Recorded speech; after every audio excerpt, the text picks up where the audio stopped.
Good afternoon, and thank you so much for joining. I see a lot of already conversations and comments here in the chat. Please continue with, the chat and the conversation. So I hope we would keep it interactive. Okay. So my name, as Bridget was mentioning, is Luis Javier Penton Herrera. I live in Poland, and my students tell me that my name is too long. So I just tell them choose one of the four, and it's fine. Most people call me Luis or Javier, or some people call me by my last names. So whatever is best for you. So today we're going to be talking about advancing the conversation, social emotional learning for teens, adults, and English language teachers. So we only have an hour, so I'll do my best to provide as many examples as I can and go over the information. But if not, you'll have access to the PDF of my presentation. And of course, at any time you can email me and I'll be glad to share any more resources. All right. So let's go ahead and get started. So I would like to share a little bit first about me. So I'm a father of two, as you can see, my two doggies, if you're an animal lover like I am, and I always bring them to everything I can. So, I just wanted to introduce you to Maui on the left-hand side and Virgo on the right-hand side. And they're Americans, but they live here in Poland with me. They're 14 years old.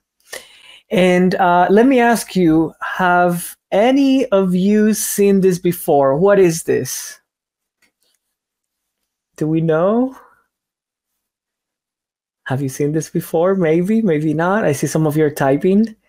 Oh, an old computer, Petra, thank you so much. Yes, I feel very old when I show this to my students and they have no idea what it is. A machine or something? I'm like, it's a computer. Yes. Oh, Axel. Okay, good. Very technical. Well, let me tell you about a little bit about a story that, that happened to me when I was a student. So I was born and raised in Cuba, and I moved to the US when I was 17. And I remember, of course, when you get to the US, zero English. I was 17, refugee family, so like everything from scratch, right? And then I went to school, and I remember, of course, language is always a problem, so I had to learn English and blah, blah, and that was a big thing. But I distinctly remember one day that the teacher was talking, and I don't know what she was saying because I didn't speak English, but I do remember the word library, and I had learned that word. And I'm like, okay, maybe we're going to go to the library. And then we walk into the library, and we're supposed to sit in front of the computer. Everybody did, so I did. I sat in front of a computer because back then only the libraries had computers in the US anyways. And I just sat there. Everybody was working on it, all the other classmates, and I just sat there, and I wanted to cry. I was 17. Thankfully, the person working there, I think she was one of the school librarians, she stopped by and she spoke Spanish, and she asked me, "Is everything okay? Do you need any help?" And I told her I was breaking, like I was about to cry, and I'm like, I don't know how to turn this on, and I realized at that moment, I was 17, that language learning was just one element of the educational experience that I was over, my entire journey in the US and learning a new language, but it was also connected to the culture, the literacy aspects of the culture of schooling. So that was very, very interesting, and it always stayed with me. Also, let me ask you, have you heard of personal space before? Very American. Have you heard of personal space before? Some of you maybe yes, some of you maybe not. This is more of a cultural aspect of learning. Definitely. All right. Well, I wish my English language teachers would have told me this in high school in the US, because after I graduated, in the US, we focused a lot on grammar and like learning English, like most classrooms, English language classrooms. But no one told me about personal space. And I was in Miami, which was very Latino, Hispanic oriented. So we don't have that. That doesn't exist. We don't have a phrase for that. I mean, you can translate it, but it doesn't mean anything in Spanish and, in Latin America. And then after I graduated high school, Holger, I see. Okay, so let me tell you. So after I graduated high school, I joined the U.S. Marines, the military, and I was, in a full uniform at that point. And I remember one of my friends, she was saying like, bye, blah, blah. And then I was like, oh, okay. And then I went to hug her. She's like, wait, what are you doing? Personal space. And that was the first time I ever heard personal space. I was like, what do you mean? She's like, no, no, no, we don't hug. And I was like, oh, okay. And then she explained to me what personal space was. I was still learning English at that point. Personal space is pretty much like you can see here. Americans, they like their own space. Don't come too close to them because they feel uncomfortable, right? In Latin America, we don't have that. In Latin America, the closer you are, the more affection you're showing. Even when you're talking to people, even personal touch, like touching someone's elbow or shoulder or something, that shows that you're communicating with them in an affectionate way, right? Last point, have you heard of stuttering? Stuttering. Have you had students with stuttering, perhaps? Sure, yes. So I stutter very, very much. Not right now, because I've learned some strategies, but stuttering was always part of my life growing up in Cuba, in the US. And that was a lot of challenges that I had connected to English language learning, was the fact that I didn't know. It's rare today, yes. Sometimes, yes. I haven't had any. Actually, yes, I did have one student who had stuttering in Poland so far, 3 years teaching here. But yeah, so, stuttering, if you see me stuttering one day, it means that I'm very, very tired, that I cannot, I cannot deploy the strategies that I usually do to help me anymore. But stuttering, when you think of stuttering in English classrooms, usually when you hear students stutter, you think perhaps there is a performative issue there, or you might associate stuttering with perhaps their proficiency level. And that was the problem that I was having a lot of the times in my school, and even at the university level in the US, that my professors and my teachers associated my stuttering with my abilities. And those two usually are not connected. Now, something I will tell you when it comes to stuttering, social emotional competency or emotional intelligence does play a big aspect of stuttering. If I am not able to control, especially anxiety, frustration, then my stuttering gets very, very, very thick, I cannot control it, right? So that happens to students sometimes if they suffer from stuttering and they're very anxious or very frustrated, then their stuttering gets worse and worse and worse, right? So Luis, why are you sharing these stories with us? And thank you for that question, because you're probably getting to that point. Well, 6 points that I want to bring up here today before we get started officially with our conversation. I do see language, and this is how I'm going to approach our conversation today. I see language as a social construct. For me, language happens because of society and because of social spaces, and always happens in social spaces. Okay? Oh, hi, I'm from France. Okay, so we have a few people here from different parts. Good. Language teaching methods focus on cognitive aspects, like I was sharing with my experiences in US schooling, for example, on how usually we focus more on grammar and cognitive aspects of language learning, but also social and emotional aspects are also embedded in language itself and happen when we're using language.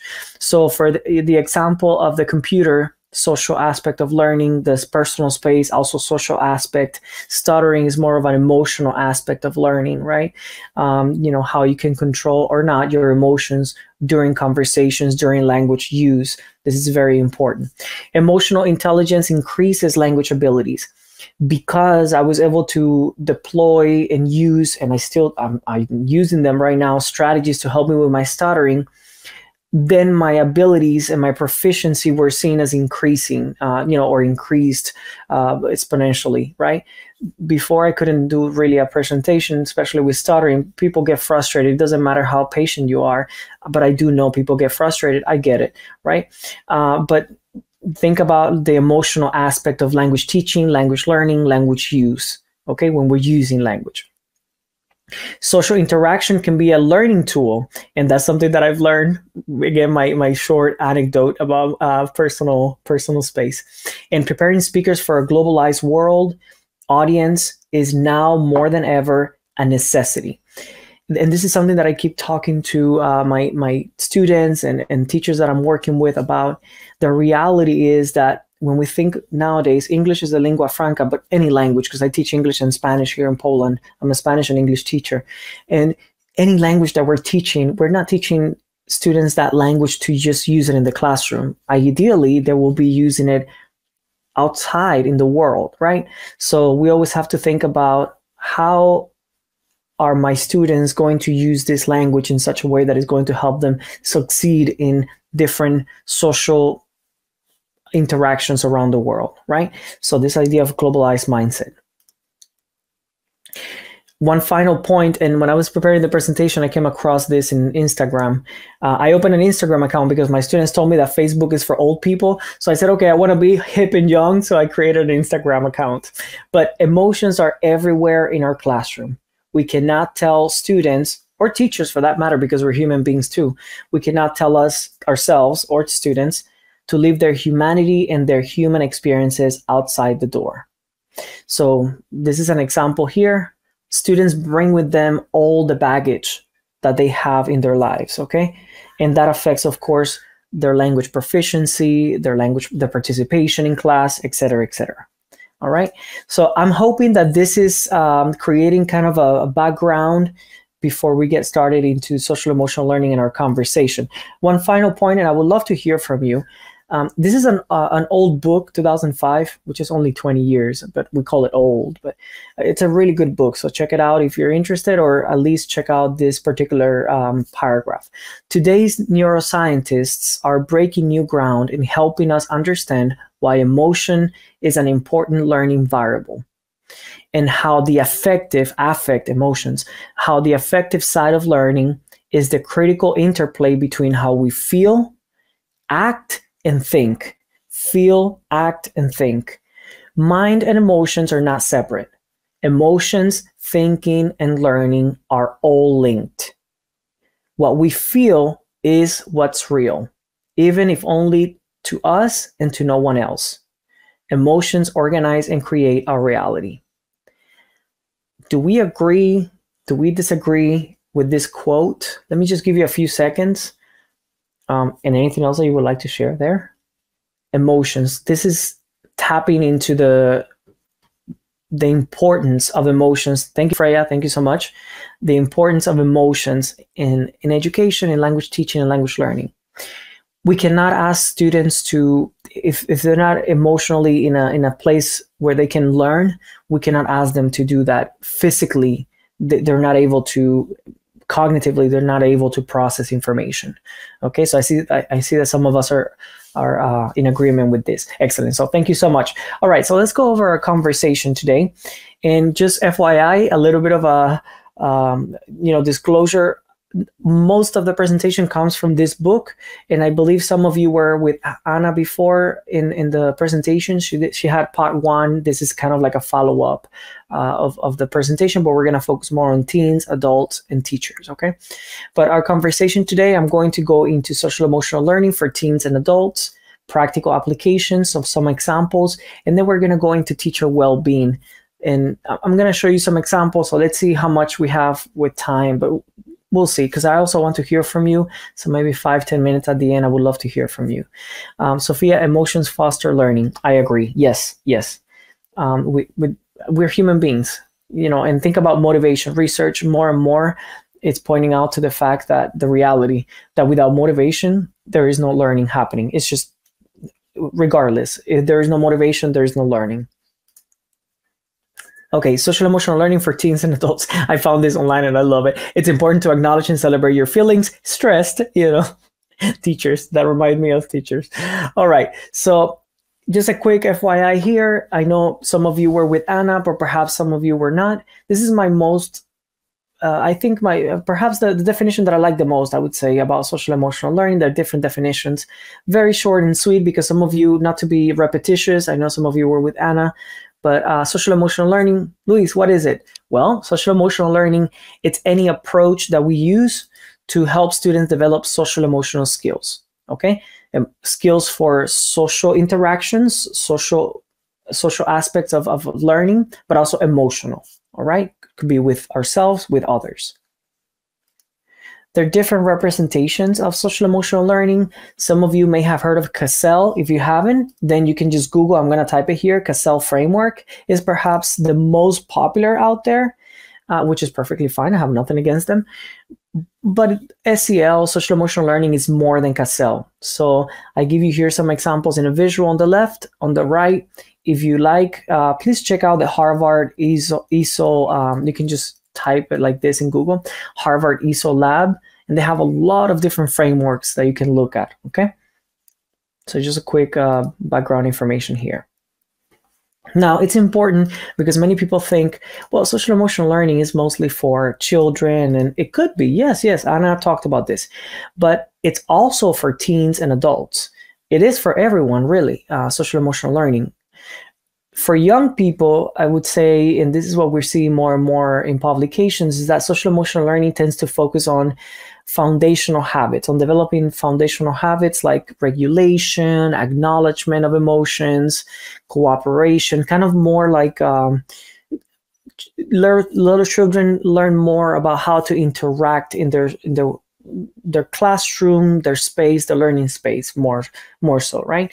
For teens and adults, when we think about social emotional learning, interventions, they tend to focus more on interpersonal communication skills, identity formation, and relationship building, okay? So it's more about understanding yourself, your identity, self-awareness, and then also how to use that as a starting point to interact with others, right? The fact that we don't have to agree, but we have to respect each other, that all of us are, individuals, that we come with differences, et cetera, but also how to communicate in a respectful way. Going back to my anecdote of personal space, if you're in the US, sometimes now if I'm going to hug someone, I probably know them, but if not, sometimes when I meet people, it feels like they might be huggers. If they're from the south of the US, we call it the southern people, they tend to like more hugs. So I usually now ask, do you like to hug? Are you a hugger? If yes, okay, then we hug. This is an example of interpersonal communication, right? Which is more than language, but you use language to interact, right? So there are different nuances when it comes to language. It's not only just the verb to be, conjugation, and things like that, right? So language in general, it's in interactions in general, it's verbal and non-verbal communication. So think about it that way. I like to think of social emotional learning for teens and adults. I like to think of it as giving them giving us, because I still use it also for myself all the time, giving us the skills, the social emotional skills we need to succeed in today's reality, right? Especially because we're so globalized, the world, we're interacting with different cultures, different people from all over the world. I mean, look at us right now from different parts of the world. I'm in Poland right now, but I'm from Cuba originally, and we're interacting with each other, right? But of course, the way that I would speak to people from Cuba, like in Latin America, for example, I went to a conference in March, and because they invited me, and then one of my colleagues there, they're like, Luis, you're in Latin America, like, spice it up, get your Cuban identity out more, because they really like that, right? So I had to kind of transition into like, okay, like Cuban Luis, right? So knowing how to use those elements of your identity to interact with people depending on the situation or the environment that you are, right? So it's very important. And we have to also, of course, teach students this, how to use language. Now, have you heard of the affective filter, or the affective filter hypothesis? The affective filter hypothesis. Let me write it down here in the chat. Have you heard of this? No? Okay.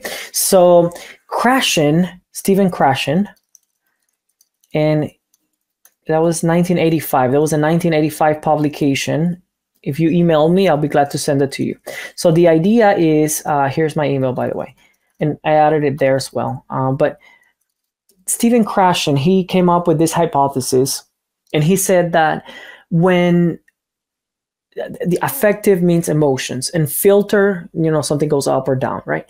So he said, okay, there is this hypothesis that when you're learning a language, if your affective environment, like the way that you feel, if your emotions are saturated, meaning you feel frustrated, anxious, your affective filter goes up, which means that you're so worried or connected or thinking about everything that's happening to your emotions that your brain cannot process information.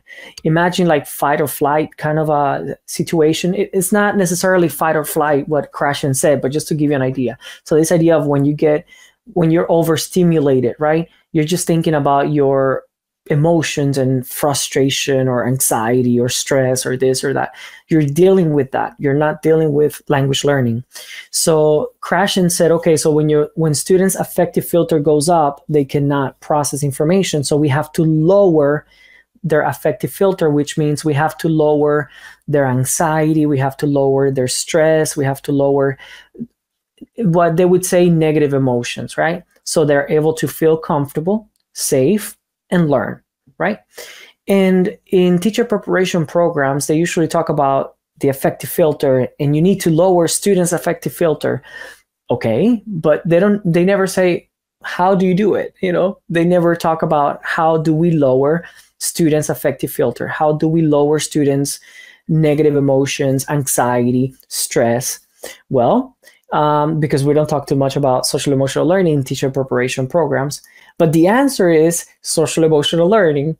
And this is an idea, a visual representation, my visual representation of how the affective filter looks like, okay? So you have on the left, language instruction, a teacher. She's trying to teach. And then on the right-hand side, language learning, that's the student's brain, by the way, okay? So that was my Canva skills. But so this idea is that the teacher is trying to teach information to the student, to their brain, right? But the affective filter goes up. So you can see here the barrier. So when the affective filter goes up, you know, maybe anxiety, low self-esteem, lack of motivation, fear of failure. Many students, depending on their culture, they have this very huge fear of making mistakes, of failure, or being, you know, or having an error or something. So they don't participate because of it. Lack of support, stress, all of these things increase or, you know, raise the affective filter. So a wall is built, right? So content cannot get to the student's brain.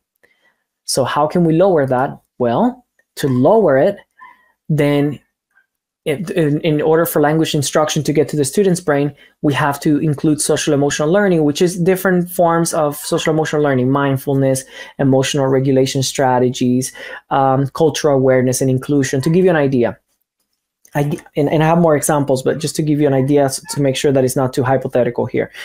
I had my Polish students tend to be quite introvert.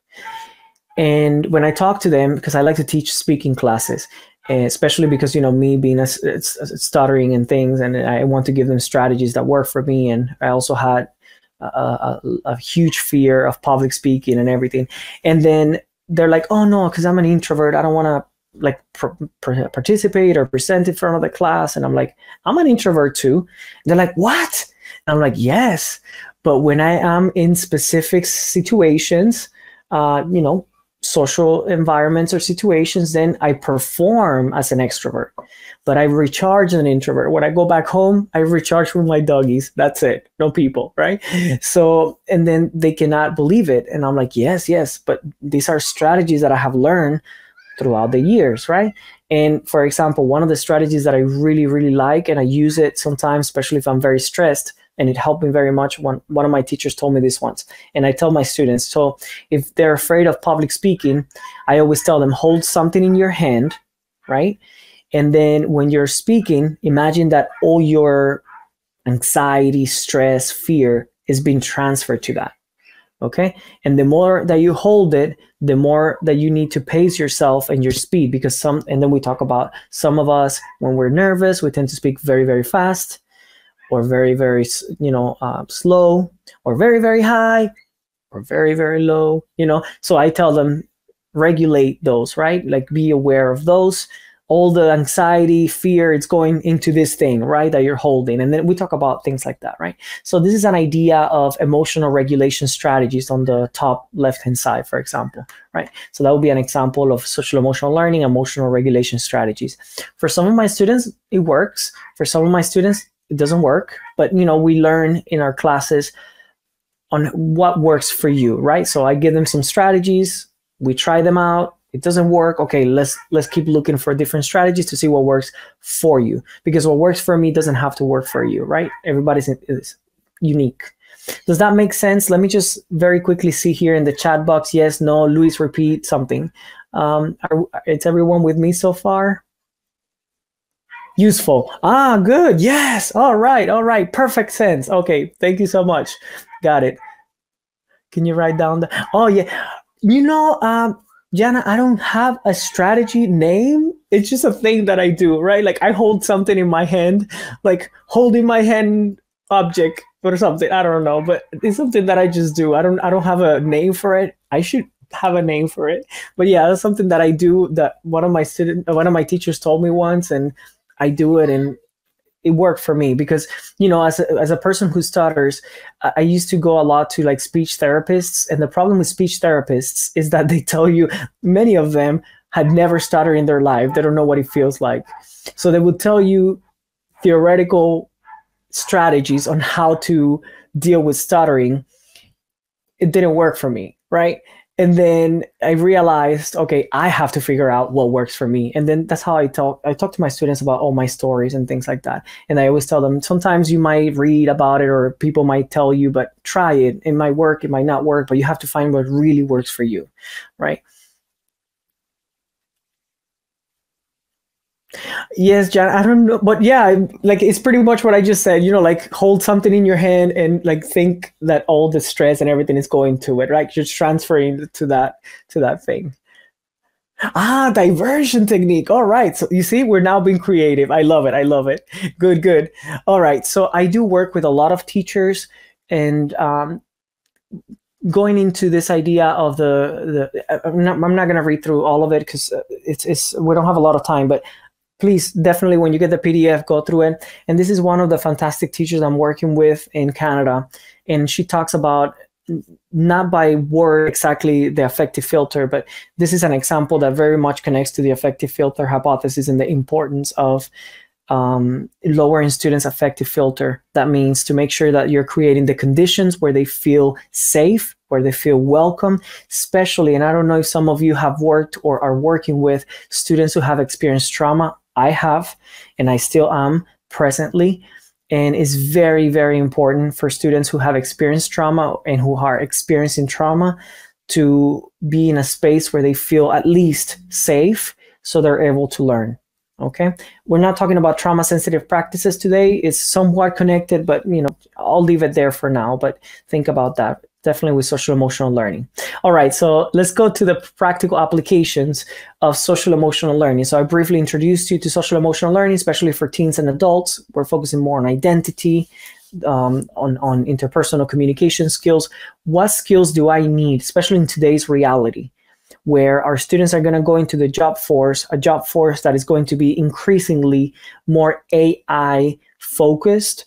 AI is going to be ever present, which is why I never tell my students, don't use AI. No, I don't say that. Imagine if my teachers would have told me, don't use the calculator. And today I didn't know how to use the calculator or the computer, right?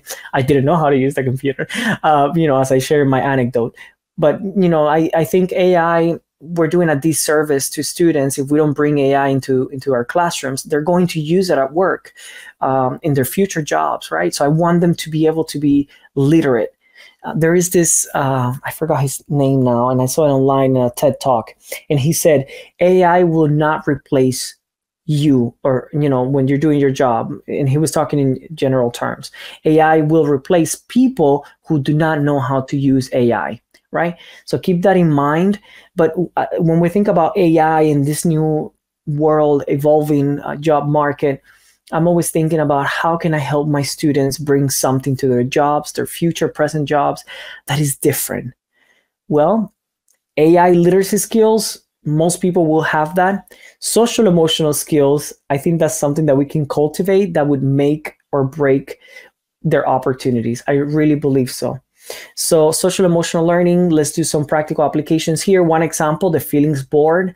I did this with my 9th grade students when I was teaching in the US. I was teaching 9th grade. I taught all grade levels, kindergarten all the way to 12th grade in the US, English, Spanish. And this particular year, I was teaching 9th grade newcomers. Newcomers is A1, even below A1, below A1. So feelings board. A lot of my students, they were unaccompanied minors, meaning that they were minors, 17 years of age or old or younger, arriving into the US with no adults in their lives. Some of them had lost their parents. Very, very heartbreaking stories. So they had a lot of emotional challenges that they were going through, a lot of trauma that they brought with them, and they bring it into the classroom. And I started doing more activities where they could identify and talk about those emotions, because they even, perhaps in many cases, I would say they didn't even have the vocabulary, even in their native languages, to identify the emotion that they were feeling. And I do feel that when, especially teens, especially adolescents, when they don't understand, and it happens for adults too, I've seen it, unfortunately, when adolescents and adults do not have the capacity to understand the emotions that they're feeling, those emotions come out abruptly, and those emotions could then become, and we see it in the classroom, either disturbing other students, disturbing the classroom environment. It could be also like violent outbursts. I've seen it all, with my students. So we started creating spaces. Remember, this is A1 level, but I gave them the freedom to experiment. We were learning poetry at that point. I gave them like Cinquain poetry, free prose, like free verse, and like we had different, I think it was like 3 or 4 types of poems that we learned on how to write. And then haiku poems was another one. And then I told them, okay, so you choose the type of poem that you would like to write, and then you choose one emotion. Think about, reflect on what emotion do you think you're feeling right now, and write a poem about it. And perhaps you cannot see the poems very well, but some of the words that you can see here, like friendship, shy or being shy, curious, missing someone, pride, let me see here, trust, love. I mean, these are very, very much a lot of emotions, right? But okay, so let's go into the activities. But this is just a picture that I wanted to share with you, not a real example yet, but this is something that we did, and I encourage you to do it with your students. Poetry is very powerful. It can be very healing for your students as well, and they're having freedom and creativity with language, which is fantastic. All right, so also within that school, I was teaching, this was a different year, 10th grade students. And we had a lot of issues with classroom behavior. There was a lot of issues that year. So I brought in this particular book, which I know it's a little bit old, but it's called How to Behave and Why. And I wanted to see what was the problem with them in their, back home or in the classroom, like what was happening that there were so many altercations and issues, right? So this idea of social interaction, why was there always challenges and even violence in the classroom, right? So we started reading about behavior, and this book, I knew it was old, but again, I couldn't find many options for A1 level. This was also A1. And we started talking more about moral values, and we still had to read, we had to write, but I refocused the topics that we were learning about. Instead of like, Maria is going to the restaurant, I'm like, no, we're going to learn this vocabulary through a book that talks about something, social emotional competencies, right? That I want them to start reflecting about and recognizing the importance of social interactions and respect and all of these things. So we talked about moral values. These are some questions that I asked them. Can you share a moral value that is important to you in your family or your culture? Because I wanted them to realize that many times a lot of the altercations was that they were different, because multiculturalism is fantastic, but it can also bring tensions, right? And that was the thing. The class was very diverse, and it was bringing a lot of tensions, because sometimes they would compare each other. Oh no, my country is better than yours, or where I come from is better than yours, or this or that. And they were teenagers, right? So I wanted them to find similarities, right? Like, yes, my moral values in my family, my culture, we have similar moral values, or we can connect on this, on that, and etc. And another question, how is it similar or different from what we might find in the United States? And this is something else that I wanted them to realize, because there were newcomers. We were newcomers in the US. We call them like the first year or two of someone arriving in the US for the first or second year. We call them newcomers in schools. And a lot of them were having issues in school because they were bringing their values and their practices from their countries into the US, which is okay. Appreciation is important, but also they had to learn how to adapt to the new environment, right? So we were talking about, okay, so in our countries of origin, we might do this, but, and then I would talk about personal space, for example. Here in the US, people do not appreciate it. They prefer personal space, right? So compare, contrast, because I wanted them to be able to use language, yes, but to use language in a way, also verbal, nonverbal, right? So all form of communication for them to be successful in this new society. This is one of the, and you can read more about this project here or email me, I'll send it to you.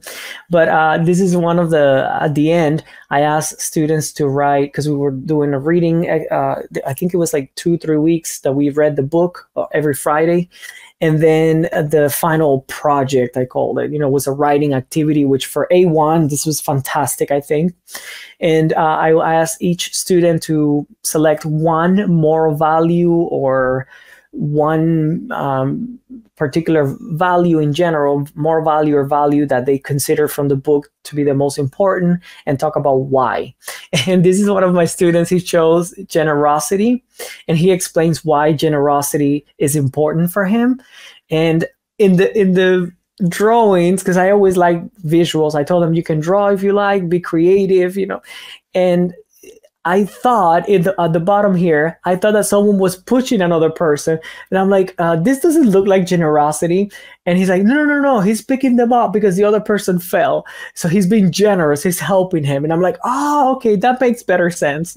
I still remember that conversation with my student. But yes, so this is an idea, and I hope, you can perhaps take some of this information and use it in your own classroom. If you're teaching adolescents, adults, it doesn't matter. This is a good, of course, you would need to choose a good book, whatever is best for you. And then this is a project that you can do connected to any particular social aspect. Again, social emotional learning is about social and emotional. So it doesn't always have to be emotional. Most of us focus on emotional, but social aspects are also very important, right? Moral values, civics is very important. That's part of social emotional learning. Another example, and I did this activity with my students at the university level. So they were they were before C1. I want to say B1, B2 class, B1, B2. And I like to teach speaking usually for my students. This is from the book, by the way, with Anna. And we talked about, I gave them different scenarios. We talked about AI. We usually talk about AI in our classes, speaking classes, because AI is present everywhere. So we talked about the ethical aspects of AI. I gave them some examples, and again, it got published in the book, but this is something very similar to what I did in the class with my students. And we had some discussion points talking about real life scenarios of how ethics, right? At the end of the day, ethical concerns in not only in education, in language learning, but also in the workforce, right? In healthcare, talk about like hiring process, because many of my students are very concerned about hiring and getting hired after graduation. That's all they talk about, which is fantastic. But so I tried to bring that into the classroom as well, because that's what really interests them right now. And so this is something that you can think about when it comes to social emotional learning for adults at the university level, creating spaces for healthy debates and talk about ethical issues. Something to keep in mind, and something that I do often, is that we agree before debates, because debates can get very heated regardless of the topic. But we agree to certain guidelines, that we tackle the issue, not the person speaking. We respect each other's perspectives. That's how and why we share, etc. Okay, so whatever works for my classroom might not work for yours, so make sure that you know your students. But I would definitely agree with students to some guidelines. What do you need? This is what I ask my students. What do you need to be able to feel comfortable in sharing? What guidelines do we need? Usually 2, 3, 4, that's fine before you start the discussion. And it's not about the topic, it's about the person, right? We had a very heated debate once, and the topic was gamers, games, video games, people who play video games. It was the most controversial debate we ever had in the class, and I did not prepare for that day, right? So you never know what's going to happen. So it's always good to have guidelines in place. And also, with social emotional learning, something I've been doing more and more, especially in my university classes, is that I've been changing the traditional exams. So I'm going to show you a video. It's about 5 minutes. But in this video, we're going to see what is a final project of one of my students. We were talking about this particular unit at the end. I was supposed to do a final exam about health and well-being. And I said, no, no, no, no. I'm going to be creative. I'm going to sprinkle social emotional learning, and we're going to be creative, innovative, because I want to do things differently for my students. Traditional testing doesn't work for my students. They're not interested in it. They're not motivated. And thankfully, my university gives me space to do projects like this. So this is what she came up with. And then for this final project, the rubric, they were supposed to do some research about, first, they had to introduce the topic. Secondly, practical applications. So research, explaining what it is. Explaining what it is. Research. What does the research say about that topic? And then third part is practical applications. Okay, so introduction, research, and then practical applications. So that's what we're going to see. Let's come back, but here we go.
Off someplace else, either in the future or in the past. You know all this. We spend huge amounts of time worrying and planning, and then being upset about what happened or what didn't happen in the present moment, which is the only time we have to create or to be in relationship or to love or to do anything. It gets kind of squeezed, and so we're blasted.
All right, we're going to stop it here.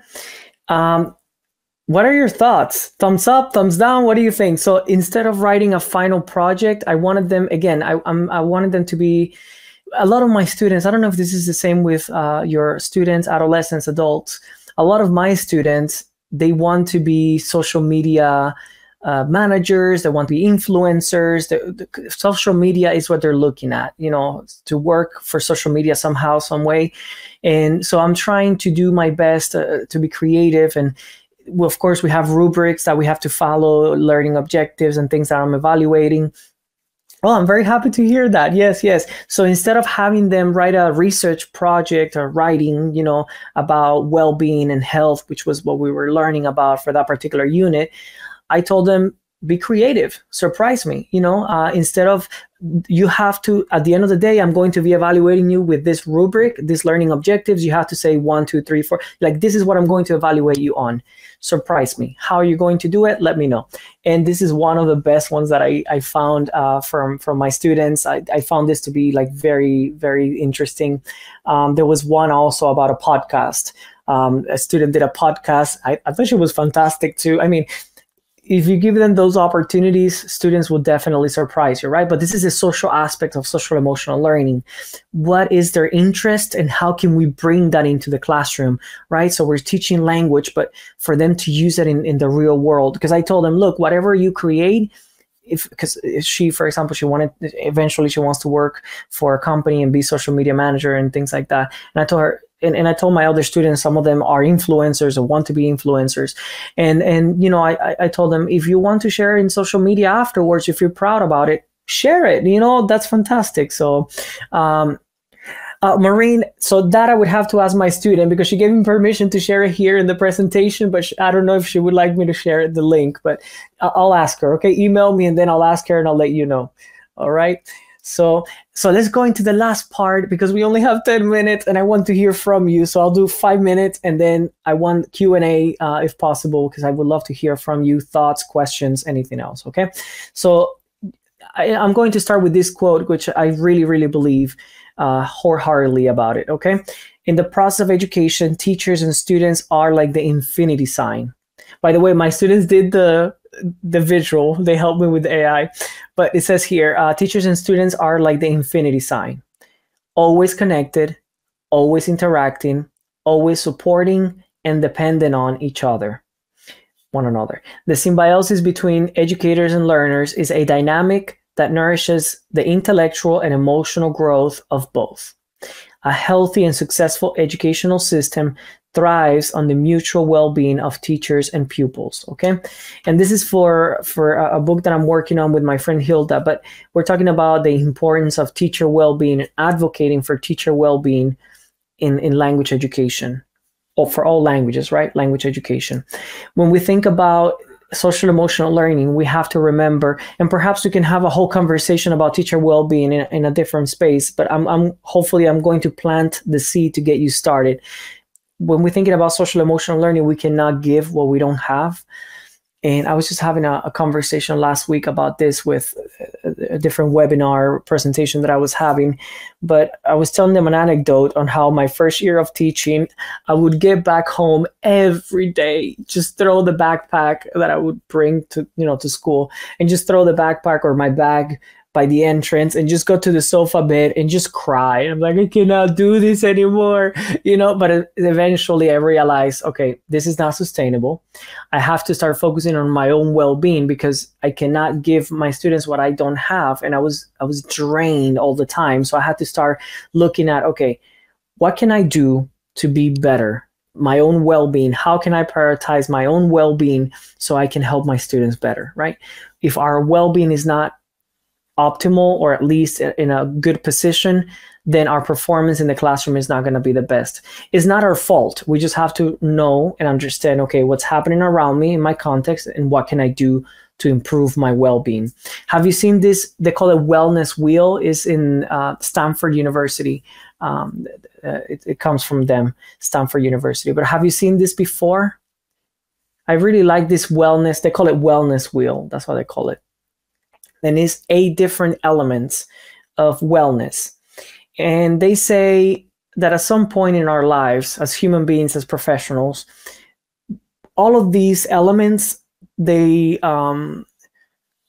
in some ways, they affect us in our well-being, but usually we tend to focus on 1 or 2 at the same time the most, right?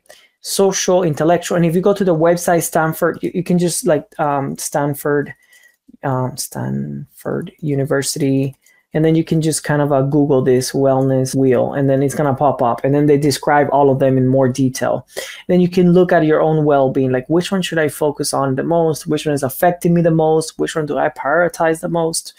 So hopefully that would prompt you to reflect a little bit on your own well-being. How has, and these are 2 questions that I leave you with this, because I would love to hear from you, and we're going to open for Q&A. But how has well-being been a priority in your teaching career? And how do you think your well-being affects your teaching practices, right? And I want to say this also, for teacher well-being in general, we're human beings also, okay? So well-being means teacher well-being, but it means human well-being as well, right? Also, you're in your institution, in your environment, how is well-being facilitated, supported, right? So think about all of these things. Perhaps this could be maybe in the future another conversation that we can just have an hour or more to talk about teacher well-being. But hopefully I'm planting a seed, which is well-being is essential. Teacher well-being and student well-being are essential in social emotional learning. All right. So with this, please connect with me. So my students, like I said, told me that Facebook is for all people. So I open an Instagram account. So join me there. I'm always posting and, talking about the things that I'm doing with my students. And okay, so we have 5 minutes, maybe a little bit more for Q&A.